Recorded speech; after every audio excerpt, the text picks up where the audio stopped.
thing I'm kind of challenged with too. It seems like things that we were trying to be creative this year with. I mean, at what point is it like, you're trying to bring out all these bells and whistles? At what point is like you would say, you know what, if you just have X, Y, and Z, you're good. Yeah. As far as elements for Easter. Oh, elements for Easter. Yeah. So, Easter? Well, yeah, we'll have the egg hunt. We'll have like a photo booth. Yeah. And how much more do you? Not much. Easter's a built-in. I mean, put on a great service. Give your people a chance to invite, and then to me, it's almost like back in the day when Rick Warren was doing the 40 Days of Purpose. I remember him one time saying on some simulcast or something, I don't remember, but he said something along the lines of, what you should really be concerned about is day 41. It's when it's over. It's almost like, like I did a podcast recently where I was talking to a guy about he's adding a second service. And I'm like, okay, I go, oh, but don't get so worried about launching the second service that you don't think about phase 2. What's day 41 look like? What's after the launch look like? Okay, Easter. It's the Super Bowl of church for churches. But I'm like, right, you got a big crowd, and so you might want to get them, like you might want to set up some stuff that, picks up some families along the way, or at least they check it out. It gives them a reason to come back. Yeah. Yeah.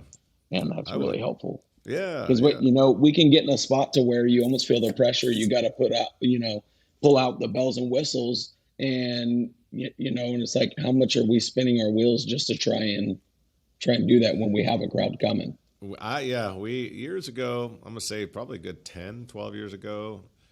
I'm speaking regularly at the campus, at one of our campuses, and we'd gone like 3 years in a row just putting on the biggest Easter weekend possible. Like, dude, it went from Easter egg hunt to Easter egg hunt and pony rides and all sorts of madness. And next thing you know, we're writing fat checks. One year, we just got together and thought, is this really making a difference on Sunday? So the next year, we literally didn't do anything. I think we did an Easter egg hunt maybe, but we just canceled almost everything else, put on a great Sunday morning, put all our money into the weeks following, and it didn't affect our attendance on Easter. It matched what we did the year before. And I'm like, it cost a lot of money the year before and cost hardly anything now, and we got the same result. I'd rather put the money in the weeks to follow if I'm going to put it anywhere. Personally, Again, everybody's different, but that's my personal. No, it gives some relief, because we were, that's where we've kind of been on the fence on. How much are we spending all this money all for one day, and putting all this energy in, and then what next? Yep. I think it's I think on Easter there's sort of it's kind of a weird phrase, but there's sort of a good enough line that you get to, it's like, they're going to come. And, right. I think, man, hey, deliver and put out some great worship and make sure you put on, you're putting your best foot forward for sure. But bells and whistles, I don't know, man. I'd rather throw the bells and whistles on the week after Easter, or at least, put this, kind of spread it out over 30 days and see if, and I'm not going to say it works perfectly, but if I'm going to dig the ditch somewhere and, put in the effort, it's going to be put on a great service for Easter, maybe do an Easter egg hunt, who knows? Probably families love that, and I think that's good for your church. I wouldn't count on that as an outreach. I'm sorry, rephrase that. I wouldn't count on that so much as an outreach. I think it does have some element to it, but it's a great time for your people.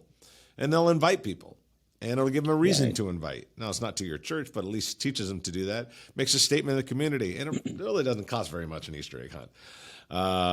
And I think that's cool. But then take whatever money you were going to go all crazy with, like we did with pony rides and all sorts of crazy stuff, and put it in the weeks to follow.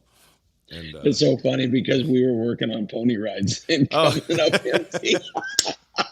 Kill the pony ride. Oh, dude, that helped so much, man.